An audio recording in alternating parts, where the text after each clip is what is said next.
Somos hombres y mujeres valientes, con voluntad, con ganas de cambio, sin miedo, comprometidos con nuestro país. Hacemos frente a la crisis política, económica y social que vivimos en México. Este 6 de junio, vota por las y los candidatos a diputados federales del PRD. Somos la Revolución Democrática. Somos PRD.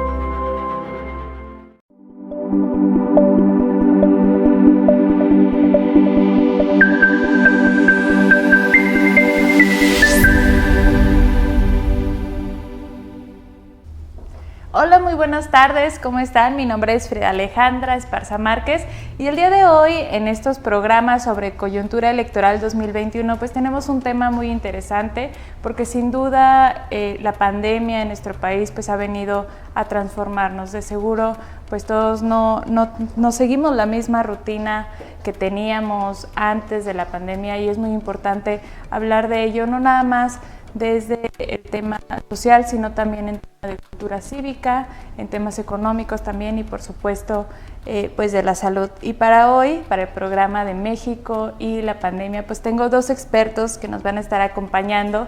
Uno de ellos es Carlos González, quien es economista por la UAM y también es profesor e investigador. Bienvenido, Carlos, muchas gracias por acompañarnos. Frida, muchísimas gracias por la invitación, saludo al panel y a todas las personas quienes nos hacen favor de seguirnos en esta charla. Muchísimas gracias, Carlos. Y también tenemos a Jaime Guerrero, él es sociólogo y también es especialista en política social. Bienvenido, Jaime. Muchas gracias por estar con nosotros. Gracias por la invitación, Frida, y buenos saludos a mi compañero de panel. Pues bienvenidos a ambos, la verdad es que es un gusto para nosotros tenerlos por acá y pues les agradecemos enormemente que nos compartan sus conocimientos y sus opiniones y yo la verdad quiero aprovecharlos al máximo. Entonces me gustaría iniciar contigo, Jaime, me gustaría que me comentaras sobre las problemáticas más en específicos que tenemos en nuestro país. La situación en México se enfrentó de una manera diferente que en el resto del mundo y bueno, eso también nos llevó a consecuencias distintas que las que pudieran tener en otros países. Sabemos que hubo pues al menos 12.5 millones de personas que perdieron sus ingresos. Sabemos que el 70% de estas personas eran jóvenes, sabemos que se incrementó el índice de violencias, de agresiones contra las mujeres, sabemos que los feminicidios no pararon, a pesar de que las mujeres pues deberían de estar seguras en sus hogares, la cifra se mantuvo, la deserción escolar también es un tema sumamente importante y bueno, pues ahora estamos en temporada de elecciones. ¿Tú qué panorama observas? Además de estas problemáticas, ¿qué podemos esperar también pues en el transcurso de estas campañas electorales? Porque hemos visto que hay mítines también que no se han detenido y no se ha cuidado el tema de la sana distancia. Entonces, por favor, regálame tu opinión. Bueno, me haces una pregunta como para 6 horas, pero bueno. Es el chiste, que nos compartan aquí todo lo que puedan. No, pues... Pero voy a tratar de ser muy conciso porque sé que el tiempo apremia en estos programas y bueno, en aras del interés del programa. Mira, primero te diré que la cosa ya estaba mal antes de que llegara la pandemia a México. En términos de economía, en términos de salud, en términos de democracia, 2019 ya estaba mal. Acuérdate que fue un año de decrecimiento. Y en agosto de 2019 empiezan las más fuertes protestas de los padres de familia por el desabasto de productos de medicamentos para niños con cáncer. Entonces la situación del sistema de salud ya estaba bastante mal. No podemos decir que fue la pandemia nada más, sino que partimos, digamos, de una mala situación en casi todos los terrenos. Llegó la pandemia, México tuvo 3 meses para prepararse y sí, pues en cada mañanera se hablaba de la pandemia, pero no se hacía nada. Como ustedes saben, no hubo compras de medicamentos a tiempo, no hubo compras de equipo, sobre todo en los primeros meses, hay que decirlo, la pandemia agarró descuidados a todos los países, o sea, a todos, nadie se sabía realmente qué cosas. Pero debemos decir que los países asiáticos fueron los primeros que instrumentaron una suerte de protocolo en donde la sana distancia, el equipo de protección, pues el no ir a los trabajos, cerrar las cosas y sobre todo hacer muchas pruebas. Fue impresionante la labor de las pruebas.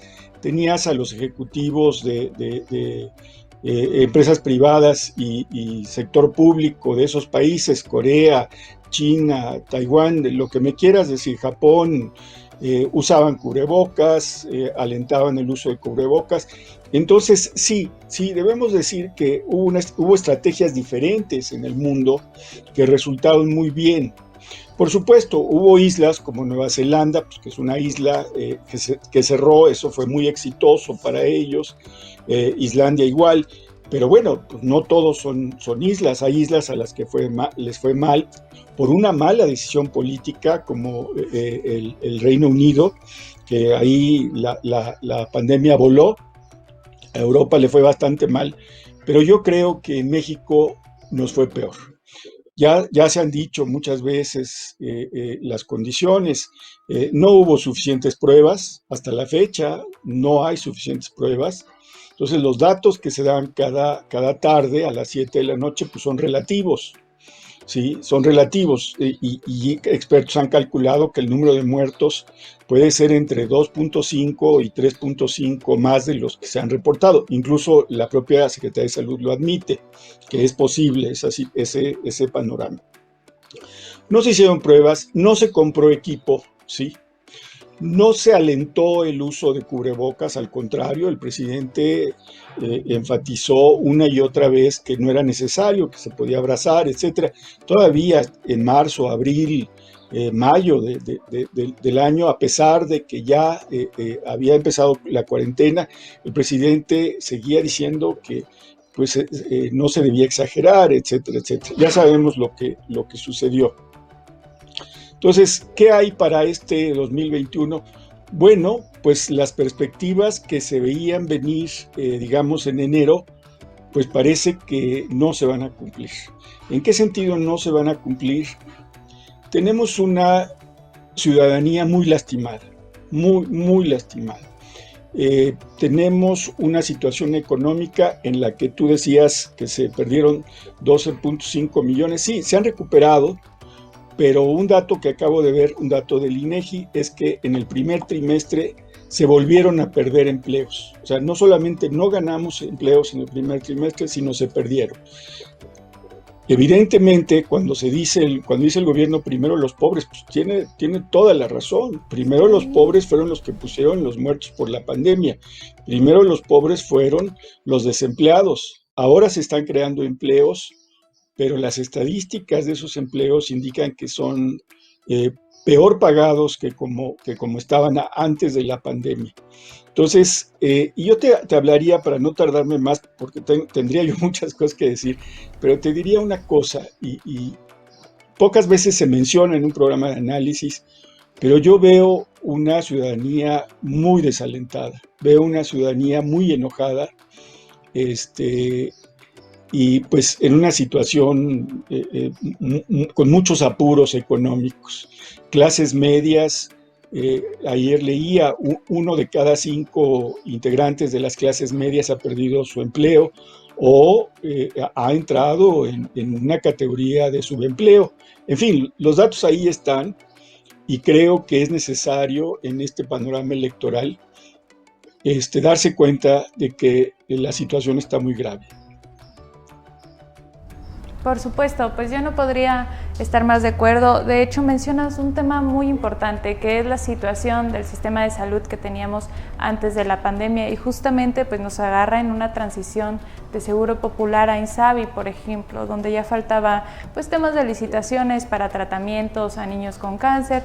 temas de distribución de los mismos tratamientos, de los medicamentos, y que es importante decir, pues sí, la pandemia nos agarró por sorpresa a todos, pero las reacciones fueron diferentes y en ese sentido es donde México quedó debiendo mucho. Pero Carlos, también me gustaría que me regalaras tu opinión respecto a estos comentarios que nos ha hecho Jaime y sobre este panorama en específico, pues ya de temas electorales, de proceso de campaña, que sin duda también es muy importante, porque Jaime nos mencionaba que hay pues mucho desaliento y en nuestro país la participación ciudadana, sobre todo en elecciones intermedias, pues va en caída en elecciones presidenciales. La participación es muy baja, entonces que me regalaras tu opinión, por favor.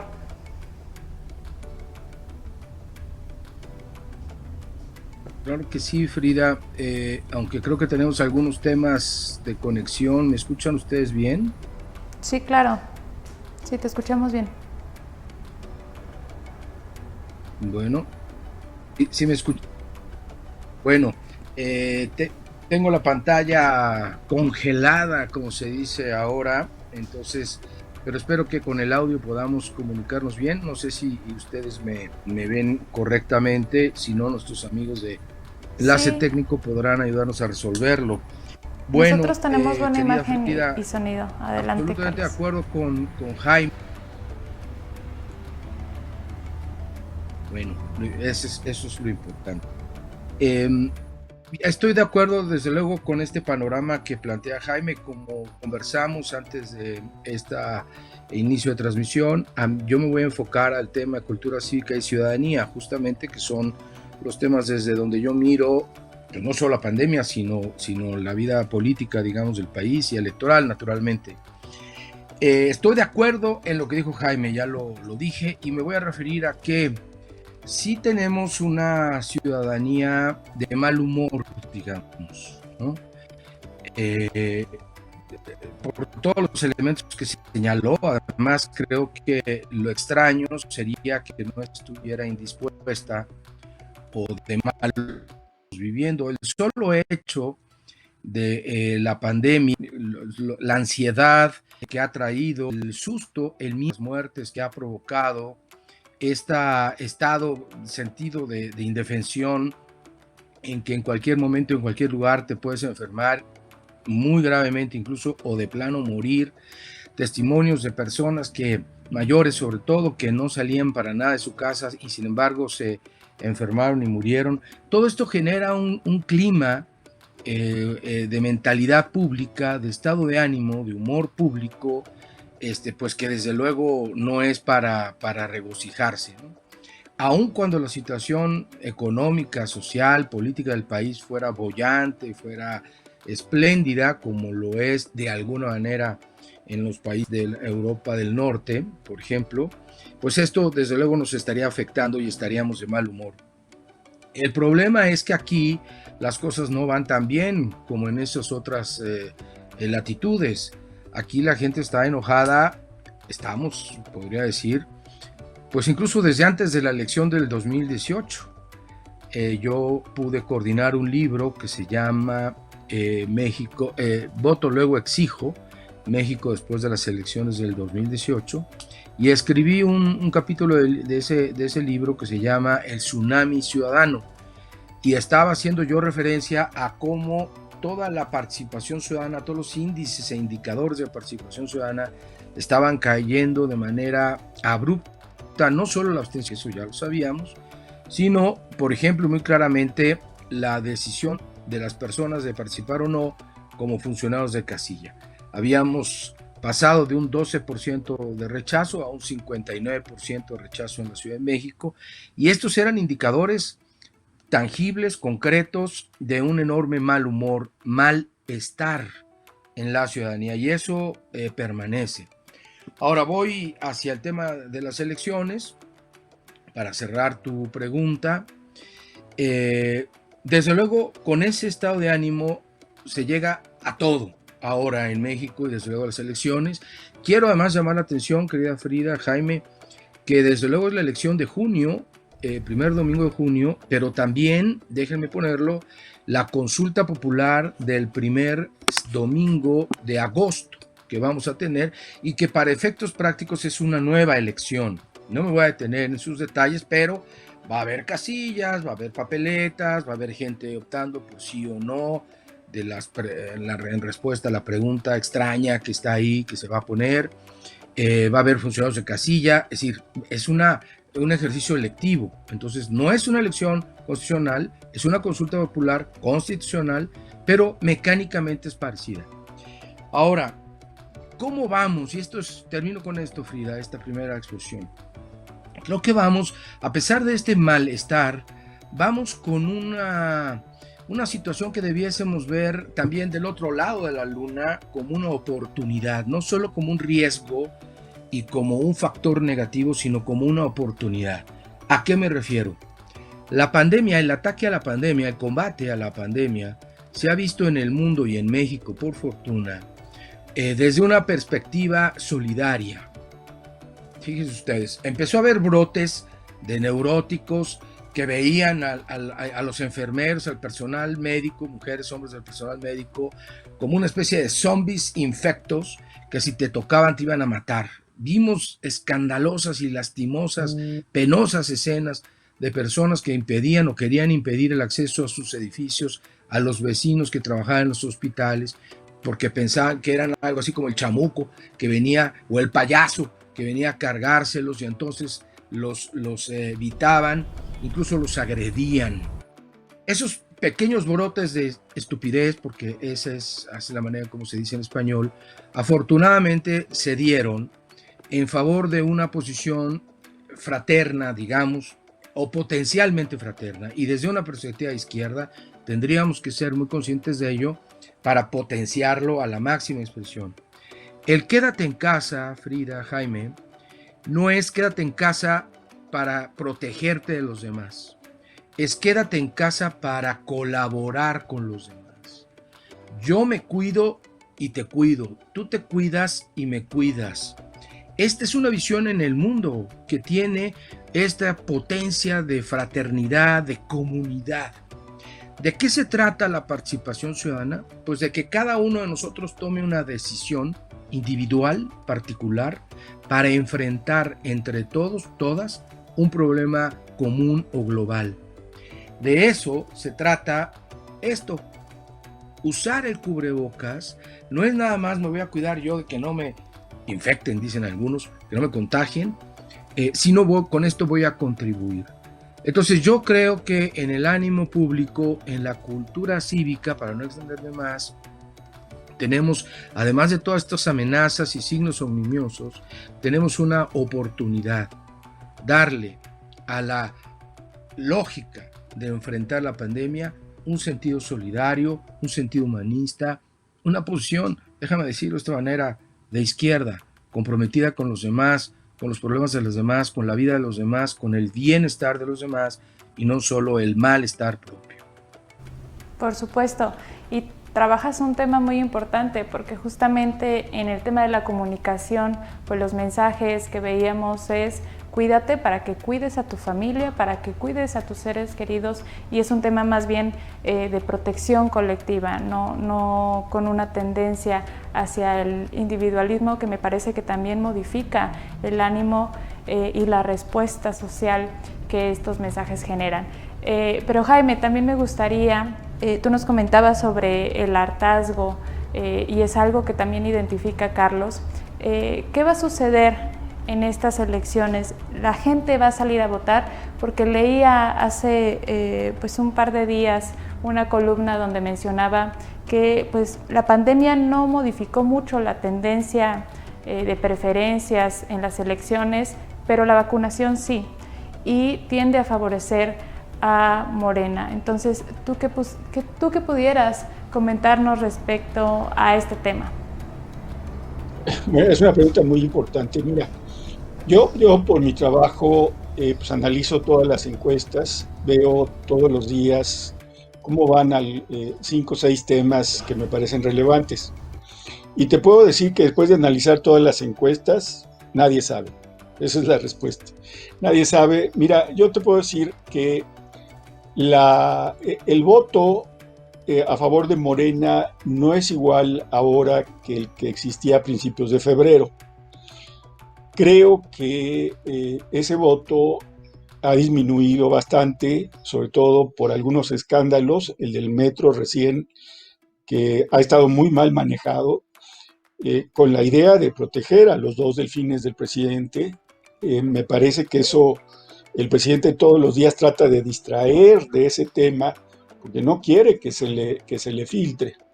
El asunto de las víctimas de la pandemia, te voy a decir que debió haber costado más políticamente al gobierno, pero lo ha sabido manejar. El tema de la vacunación va demasiado lenta. Si tú oyes las conferencias mañaneras de diciembre pasado del presidente, pues te das cuenta de que todas las promesas que ha hecho el presidente no se han cumplido. El presidente decía, el 31 de enero vamos a terminar de vacunar al personal médico público y privado, 1.1 millones. Llegó enero, febrero, marzo, abril, y déjame decirte que hoy todavía no están vacunados todo el personal médico, ni siquiera el sector público. Se dijo que en 31 de marzo iba a estar vacunada la tercera edad mayor de 60 años. No ha sido así. Faltan como 3, 4 millones de personas. Suponte que hay 2 millones que no se quieren vacunar, pero faltan de todas maneras 2 millones. Y así, todas las metas que ha puesto, pero en la imagen de la mayor parte de la ciudadanía, la vacunación va bien, porque se le ha dicho una y otra vez que va bien. ¿Qué espero yo? Mira, yo creo que vamos a tener una participación y no lo apostaría, pero creo que vamos a tener una participación mayor en estas elecciones intermedias de las que normalmente tenemos, digamos, las de promedio. Yo creo que sí vamos a tener.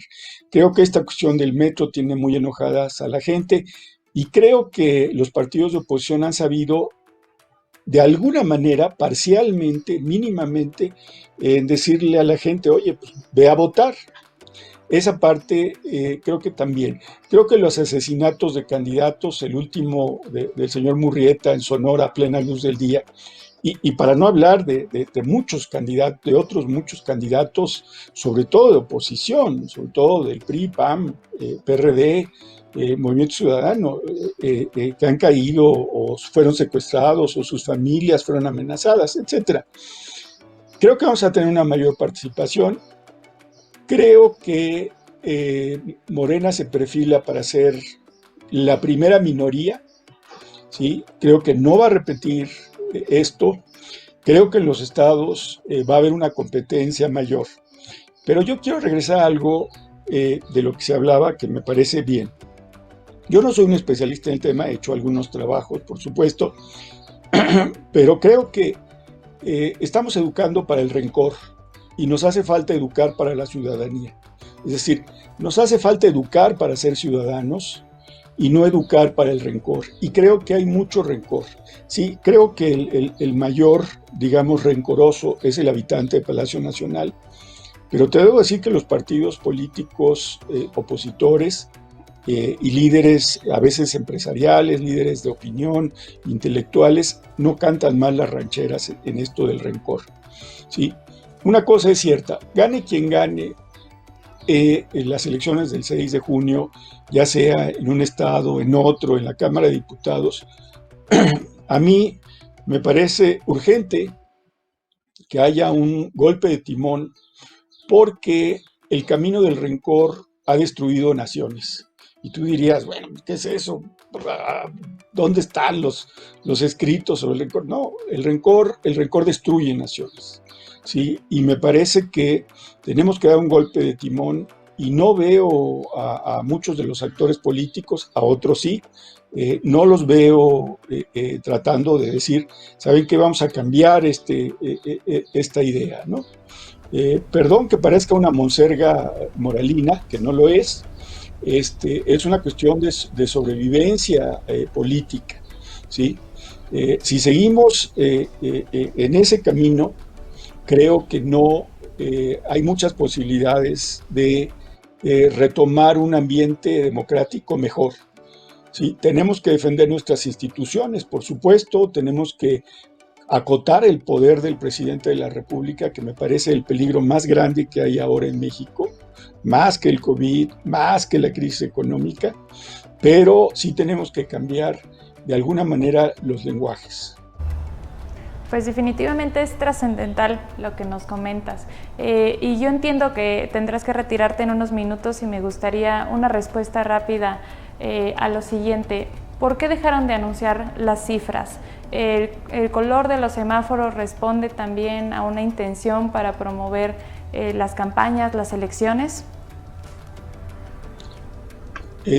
No sé a qué cifras te refieres. Las cifras de contagios, de números de fallecidos. Antes pues se hacía este anuncio prácticamente todos los días, ahora hemos notado que ha bajado esa tendencia, que también se anuncia que no ha habido una tercera ola. Y bueno, esta información, aunque pareciera que vayamos de salida y aunque ya tengamos la vacunación, me parece que es importante seguirla teniendo presente, pero hemos visto que esta información pues ha sido disminuida, se ha comunicado menos. Bueno, debo decirte que todos los días yo veo la mañanera y veo la conferencia vespertina todos los días, de lunes a domingo, la conferencia vespertina de salud. Yo espero que en la otra vida me sea recompensado este sacrificio de la mañanera y la conferencia vespertina. Vamos a ver cómo me va. Pero te puedo decir que no, o sea, la Secretaría de Salud sigue dando los datos, sigue dando los datos de contagios, sigue dando los datos de muertos, sigue dando los datos de vacunas. Sí, en la conferencia de la mañana, pues ya no tanto, se supone que solo el martes se pone énfasis en la vacunación, pero no en el número de muertos, eso es cierto, pero en la tarde todos los días se da el reporte. ¿Cuál es el problema de ese reporte? Bueno, pues el problema de ese reporte es que todos los expertos, matemáticos, expertos en estadística, virólogos, etcétera, todos los expertos dicen, si haces 12,000 pruebas diarias, pues no puedes tener una idea real de lo que de los contagios. Ahora, es un hecho que no hay una tercera ola.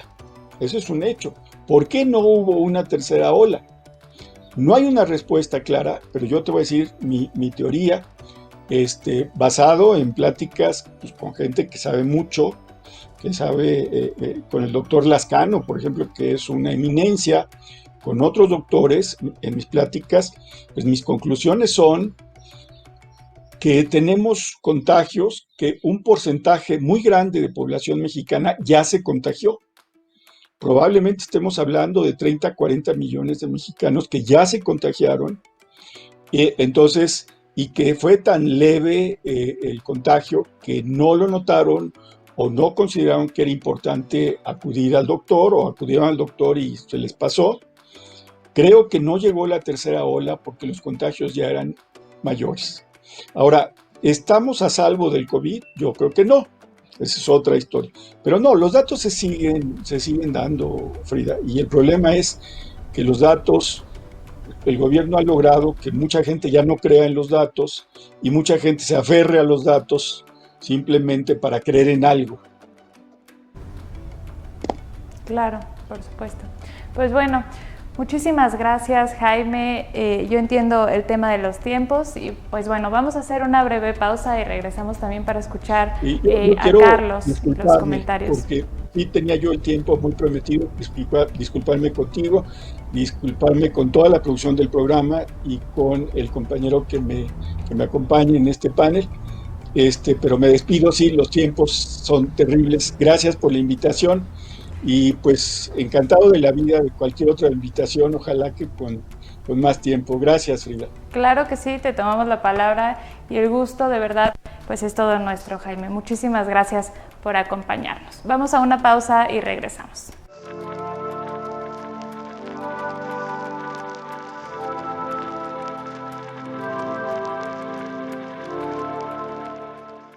Vivamos en paz y armonía, vivamos felices y sin miedo. Impulsar la seguridad pública con enfoque de seguridad ciudadana y humana es una propuesta del PRD. Trabajemos todas y todos juntos para restablecer la paz y la concordia de nuestra nación. Este 6 de junio, vota por las y los candidatos a diputados federales del PRD.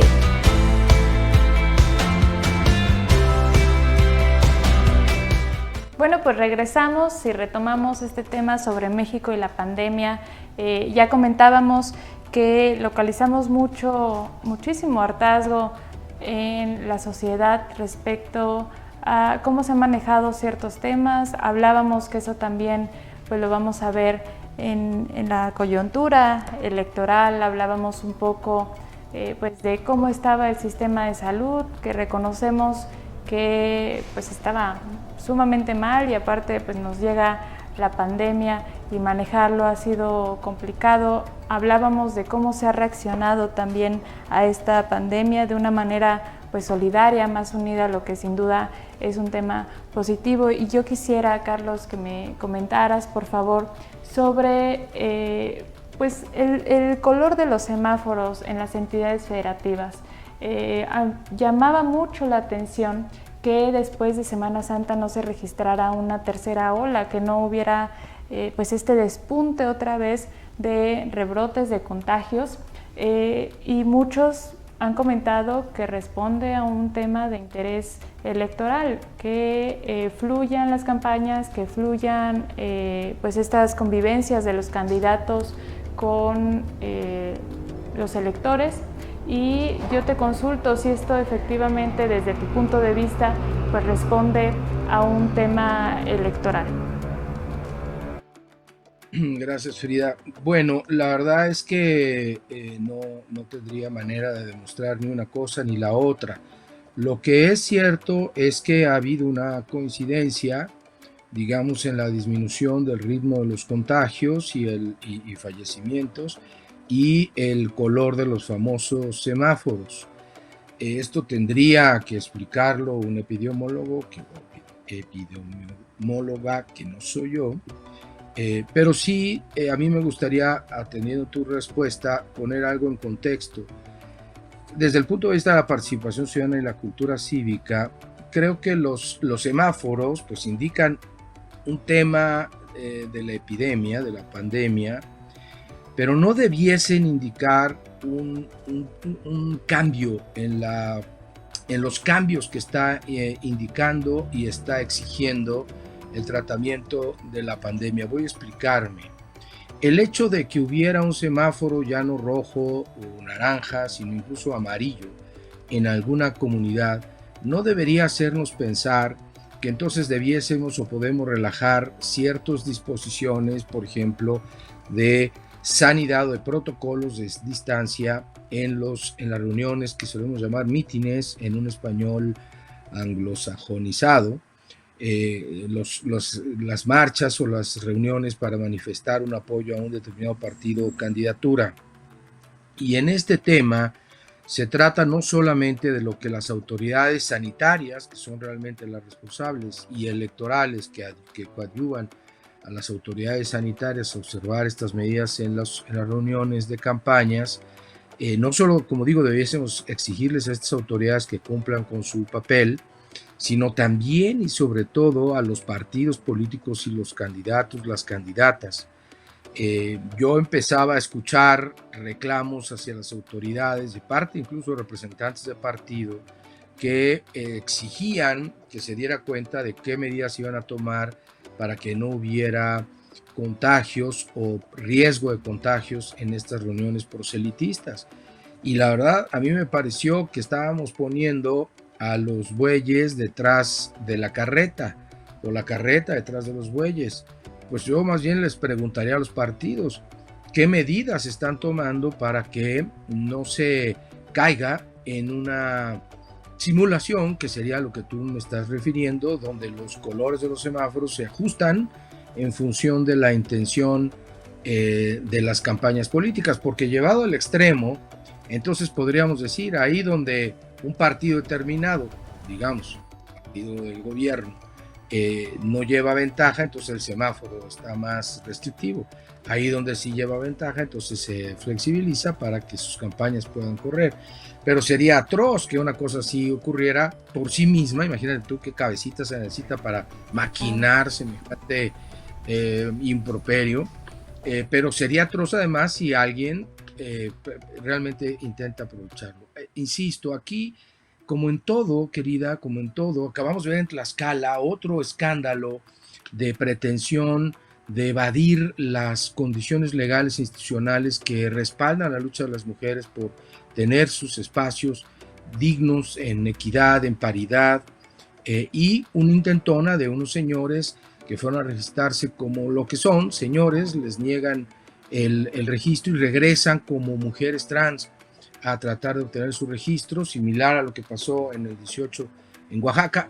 Lo que quiero decir es que sería terrible desde el punto de vista, desde luego, de la epidemia, pero de la cultura cívica, que estuviésemos usando de esta manera corrupta y morbosa, diría yo, los indicadores de salud, y que no observáramos las reglas, y sobre todo que quienes son los principales responsables, y sé que estoy hablando en un espacio de un partido político, que son los partidos políticos, en las campañas no estuvieran tomando las medidas que deben tomar en función de su naturaleza y sus propósitos. Por supuesto, y sin duda sería pues sumamente complicado que se siguieran ciertas indicaciones en cuestión de protección mínima de salubridad si en esos momentos pues los partidos o los convocantes no garantizan esas mismas medidas. Pero un tema también muy importante que quisiera aprovechar para consultarte es sobre el tema de vacunación. Yo comentaba hace unos momentos que pues la tendencia o las preferencias electorales parecieran no modificarse mucho.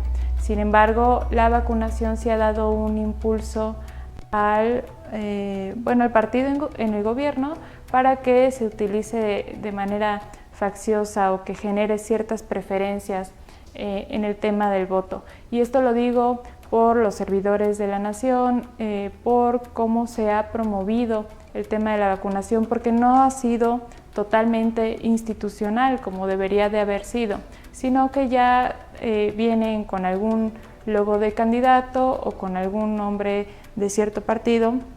Y pues desde el ámbito donde tú eres especialista, que justamente es este tema de civismo, me gustaría que me compartieras tu opinión respecto a esta situación en nuestro país. Hemos mencionado que nos falta construir ciudadanía, es algo que México no ha logrado terminar de consolidar y que definitivamente es uno de los grandes pendientes, porque eso es lo que nos permitirá avanzar en cuestiones de democracia, en cuestiones de instituciones en nuestro país. Pero en este sentido, en la situación en la que nos encontramos en este momento, ¿a ti qué te parece?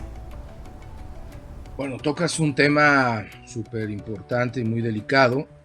Dos temas. El tema del uso faccioso, partidario de la vacunación, por un lado, y por el otro el impacto que ello tiene en la intención del voto, digamos.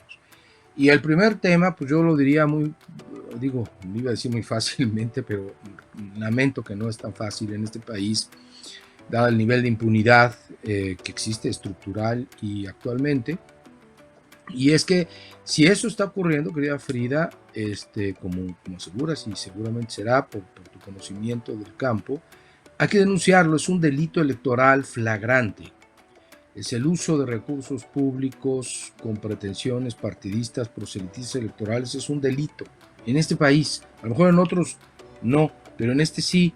Y además es ya un delito grave, precisamente por las últimas reformas, como tú conoces bien, tu carácter de mujer joven legislativa, que se han introducido al sistema mexicano. Eso sí te puedo decir, no debiésemos dudar un ápice. Y justo en el tema de construcción de ciudadanía, porque la construcción de ciudadanía, querida Frida, como lo hemos conversado tú y yo en algunas otras ocasiones, se trata no solamente de educar para la democracia o de formar en valores, que como Jaime ya señaló es muy importante, para mí es lo más importante, por una convicción elemental, sin demócratas, personas demócratas, no hay democracia. Puede haber leyes, instituciones muy bonitas y lo que quieras, pero no hay una democracia que funcione realmente, desde luego en el plano electoral, pero en ninguno otro. Entonces, sí es formar personas con conciencia, con competencias cívicas suficientes, pero no es solamente eso, querida. Si nada más formamos personas ciudadanas y no se crea, se transforma, se reforma un contexto institucional y legal que permita que esas personas hagan una cosa simple, que es acceder y ejercer sus derechos, de nada sirve que formes a la ciudadanía con un concepto participativo. Y después, si ya tienes a estas personas, primer componentes formadas, tienes el segundo componente, que son leyes e instituciones que permiten que esas personas formadas se desempeñen ciudadanamente. No tienes el tercer y último componente que cierra el círculo, que son autoridades competentes, responsables, que respondan a esa ciudadanía y a esas leyes adecuadamente. Entonces, si no tienes todo eso, la verdad es que te quedas trunco o trunca. Necesitamos todo eso. Entonces, en este caso concreto, necesitamos gente que, uno, sea consciente que eso no se vale, punto, en nuestros valores democráticos, pero además que eso está penalizado. Número uno. Número dos, que haya entonces la ley, como existe, la ley de delitos electorales generales, delitos electorales en materia de delitos electorales en México, y una institución que es la FEPADE ahora, la Fiscalía en Delitos Electorales, que debiese atender pronta y expeditamente las denuncias, independientemente que sean dirigidas contra el gobierno de la República, si fuera el caso. Y tres, pues autoridades que respondieran, que asumieran si hay estas responsabilidades y actuaran en consecuencia, al menos dejando sus cargos para poder someterse a una investigación de Estado, rigurosa, imparcial, cierta, porque en estos tres elementos de la construcción de ciudadanía creo que es un buen ejemplo. No deberíamos estar jugando, y menos como una cosa como esta. O sea, no vamos a aceptarlo, punto. No sé por qué a veces nos trabamos tanto, como no se puede aceptar que en Veracruz se le haya inyectado agua a los niños en su tratamiento de cáncer. No podemos aceptar que una cosa tan delicada como esta, si es que está ocurriendo, como bien lo señalas, se siga haciendo sin que se denuncie. Creo que eso es el primer tema. Y el segundo tema es cómo influye esto en las preferencias electorales. La verdad, tú lo sabes muy bien, además de una legisladora brillante, eres una gente muy estudiosa de estos fenómenos. El estudio de cómo se confecciona el voto llega a la conclusión que ya nos dijo Jaime, no se sabe, ¿no? Obviamente hay estudios espléndidos para establecer, tipificar algunas variables, pero en el fondo no se sabe, es un tema de humor público, eso es lo más aleatorio. Ve, por ejemplo, las encuestas ya son más que conocidas y difundidas de preferencias electorales en la Ciudad de México, que es, digamos, el sitio desde donde yo estoy conversando con ustedes y del que puedo hablar con más holgura. Hay 2 o 3 alcaldías ahora, si no me equivoco, Tláhuac, Cuauhtémoc y Iztapalapa, no, otra más, que después de los sucesos de la línea dorada, 12 del metro, del 4 de mayo, las tendencias se cruzaron absolutamente. Y el partido que iba adelante, que es Morena, cae estrepitosamente frente al incremento de, en todos los casos, si no me equivoco, las candidaturas de la Alianza por México, ¿no? De PRI, PAN, PRD. Ahí no tuvo nada que ver ni la pandemia ni la vacunación. Fue un hecho fortuito, terrible, lamentable, del que pueden desprenderse cuestiones políticas o no, eso no me toca a mí, administrativas, me parece que evidentemente sí, pero que impactó sobre el ánimo de las personas en su intención manifiesta o declarada de voto. Vamos a ver qué ocurre en unas semanas ahí, ya en la elección de veras. Pero todo esto es bastante fortuito. La verdad es que ahora que me planteas este tema, recuerdo que estoy preparando una conferencia precisamente sobre escenarios de las elecciones que me solicitaron, y yo les decía, no me pidan por favor que hable sobre quién va a ganar o quién va a perder, porque eso es además muy estresante y con todo respeto a mí no me importa. desde el punto de vista de los procesos democráticos, excepto por las implicaciones institucionales de las que ya hablaba también Jaime, ¿no? Y además, pues en una democracia, hasta donde tengo entendido, a veces ganan unos y pierden otros, y luego al revés, y tan. El hecho es que se mantenga las posibilidades de que eso ocurra, de que a veces ganan unos y luego ganan otros u otras, y no pasa nada. Bueno, no pasa nada, quiero decir, no se destruye el país, pasa que se cambian las políticas públicas, y eso es mucho y muy importante. Pero termino, querida Frida, ¿de qué manera puede impactar esto? Uno, si se están usando de esa manera los recursos públicos, hay que denunciarlo. Se acabó. Dos, si eso les va a salir bien o les va a salir mal a quienes están haciendo sus cuentas y cálculos políticos conforme al uso del semáforo, la verdad es que temo decirles que no va a tener un impacto, como suelen tener estas cosas, marginal. La gente decide su voto sobre muchas cosas y no solo sobre una sola. Sí, por supuesto.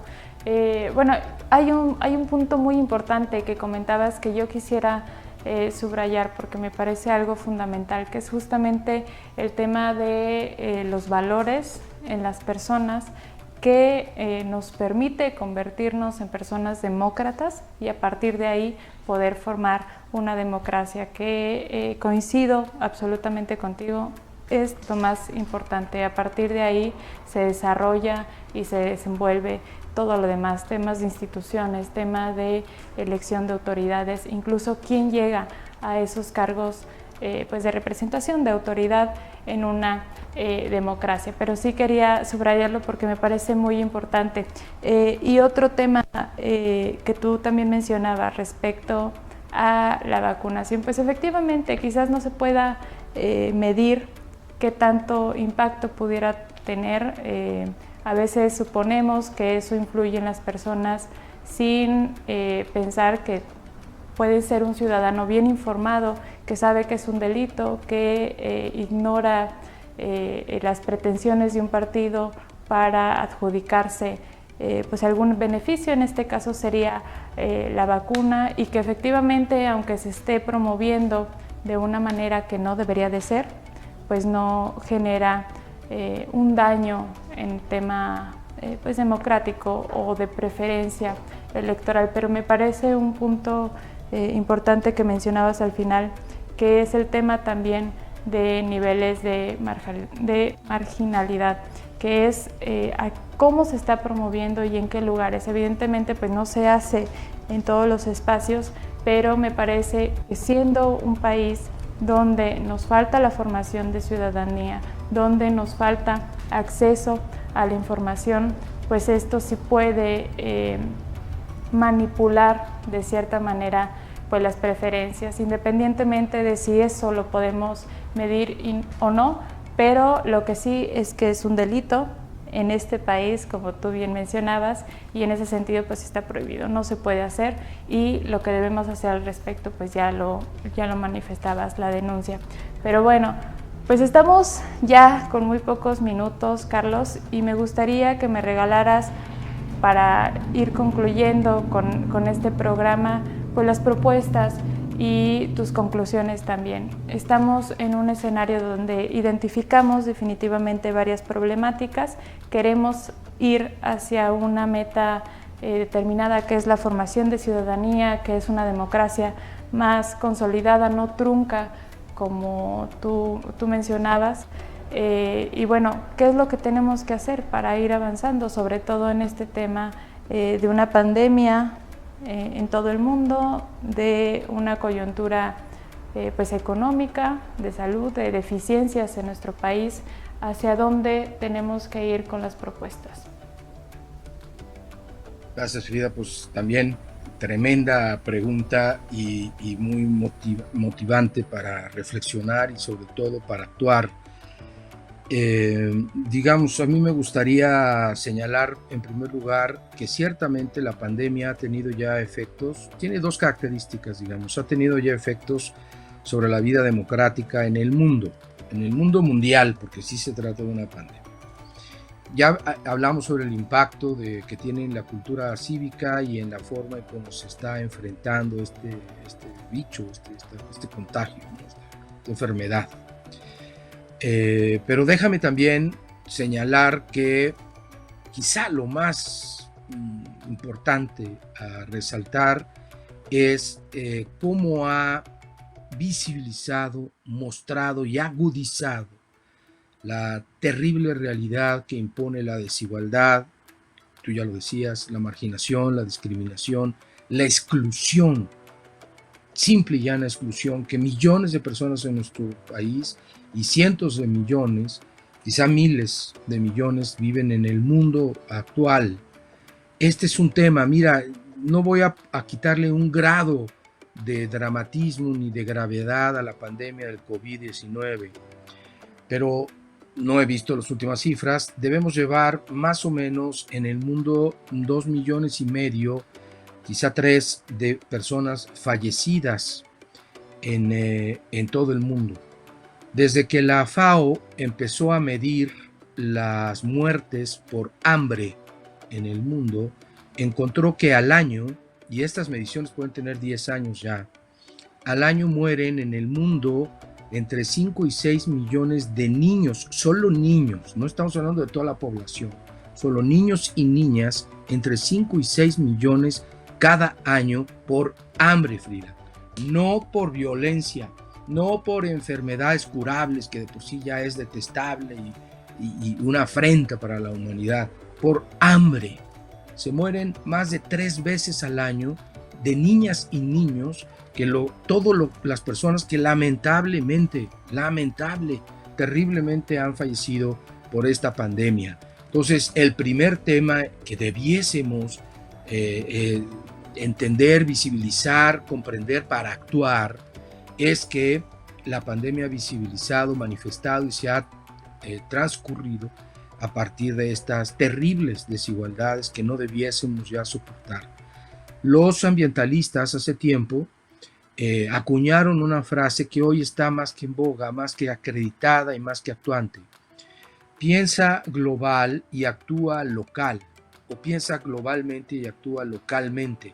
Eso es lo que estamos haciendo hoy, frente a lo más global que ha vivido la humanidad desde que se promulgó el cristianismo, que nos planteó a todos como hermanos y hermanas, hijas, hijos del mismo Padre. Desde esa pretensión universal de la humanidad, nunca habíamos vivido un tema tan global, desde luego el cambio climático, pero nunca lo había todo el mundo, literal, todo el mundo, apreciado de una manera tan nítida, un problema global. Y la manera de enfrentar este problema global, queridas amigas y amigos, es de lo más local posible. Quédate en casa para enfrentar la pandemia, el momento más crítico de la globalidad humana. Hay que hacerlo desde el lugar más local de la naturaleza y la sociedad humana, la casa.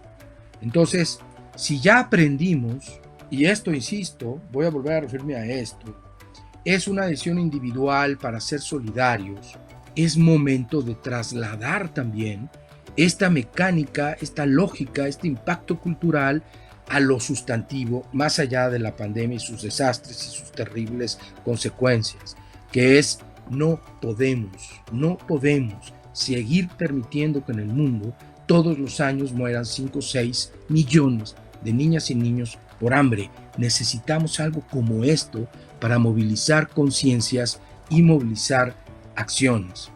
Termino con esto.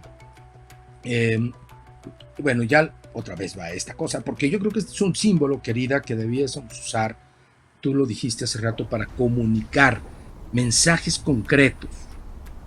Y voy a decirlo en 2 etapas. Primero, esto, pues sí, me transfiere, a ver cómo se ve mejor, así, me transfiere a la pandemia y al quédate en casa y sé solidario. Con todo respeto para quienes no vayan a ser muy gozosos de esta imagen. Esto, que es mismo, ¿por dónde? Esto, que es lo mismo, transmite un mensaje, Frida. Esto es neutro y no me dice nada. Esto me transmite un mensaje. Debiésemos usar el cubrebocas con imágenes que transmitan este contenido solidario, fraterno. Yo te lo dije 1000 veces a ti. El INE tiene ahora su campaña de tu voto sale y vale, y es un cubrebocas. Qué bien. pero debiese eso por lo menos estar. ¿Sabes qué? El INE va a necesitar adquirir cerca de 70 millones de cubrebocas que va a distribuir en todo el país para que haya suficientes en las 164,000 casillas. En verdad, quisiéramos desaprovechar esta oportunidad para mandar un mensaje cívico. Obvio, el INE no va a llamar a votar por nadie, por favor, por amor de Dios, que es una pésima idea, pero sí a generar una conciencia de solidaridad. Esto, ahora uso premeditadamente, es lo más parecido a una boleta, querida. En este momento, es lo más parecido a una boleta. ¿Por qué? Claro, esto no es una boleta, me meterían en la cárcel si yo tuviera una boleta, porque esto indica una decisión individual para resolver un problema colectivo. Absolutamente. Yo combato la pandemia con esto y con otras cosas, pero con esto. La boleta es una decisión individual para atender también una situación o un problema colectivo. Nuestra decisión individual va a determinar la manera, somos libres para pensar cuál es la mejor manera, pero la manera en que a nuestro juicio se deben enfrentar no solo la pandemia, sino todas las situaciones que vive el país. Incluida, por cierto, querida, tú que eres legisladora, la relación que queremos que tenga la Cámara de Diputados, que es lo que se va a elegir a nivel federal, con el presidente de la República. Así, simple y llanamente. Queremos una Cámara de Diputados supeditada al Poder Ejecutivo, pues ya sabes por quién votar. No queremos una Cámara de Diputados supeditada al Poder Ejecutivo, pues ya sabes por quién votar. Es una decisión individual que va a generar una decisión colectiva y una voluntad general. Por eso digo hoy, estamos a unos días de la elección, que lo más parecido hoy en México, en términos de cultura cívica, a una boleta, es un cubrebocas. Y lo más parecido a un cubrebocas frente a la pandemia, es una boleta. Pues bueno, yo también coincido bastante, si no es que en todo lo que has comentado. Efectivamente, para generar cambios, pues empezamos desde el ámbito local, y en este sentido, pues el tema de las elecciones, al ser una decisión particular, pues se suma finalmente a una voluntad colectiva que se traduce en ganadores y perdedores. En específico, pues ya sea en Cámara de Diputados, en elecciones a gobernador, ayuntamientos, etcétera. Pero definitivamente, pues yo acá quiero recordarles e invitarlos a pues tomar una decisión consciente, a participar en la democracia que tenemos en nuestro país, que sin duda, pues desde lo local, desde lo individual, la participación termina fortaleciendo este sistema que tenemos en cuestiones de democracia, de participación ciudadana, de involucramiento con nuestra sociedad. Pero bueno, pues lamentablemente el tiempo ya se nos termina, pero yo quiero invitarlos a que nos acompañen en los otros programas que vamos a tener. Esta ha sido una serie de 6 programas de temas de coyuntura, que definitivamente es muy útil tener toda esta información que nos comparten pues nuestros ponentes, personas expertas en el tema del que están hablando, y que es información que nos ayuda a tomar decisiones, que nos ayuda a conocer el contexto, el ámbito en el que nos estamos desarrollando, y que en ese sentido yo quiero invitarlos y que compartamos pues esta información. Igualmente, pues todas sus opiniones, todas sus ideas son bien recibidas por acá. Y bueno, yo sin nada más que agregar, Carlos, te quiero agradecer enormemente tu presencia, que nos hayas compartido pues todas estas propuestas que yo debo de reconocer que muchas de ellas me han dejado pensando. Entonces te lo agradezco enormemente, y también tuvimos con nosotros a Jaime Guerrero, con quien también fue un gusto poder platicar. Yo les deseo una excelente noche y muchísimas gracias por acompañarnos. Un abrazo.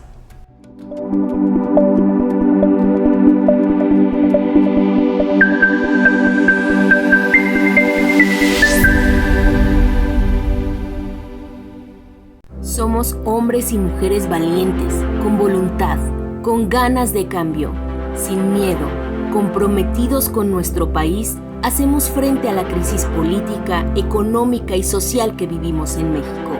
Este 6 de junio, vota por las y los candidatos a diputados federales del PRD. Somos la Revolución Democrática. Somos PRD.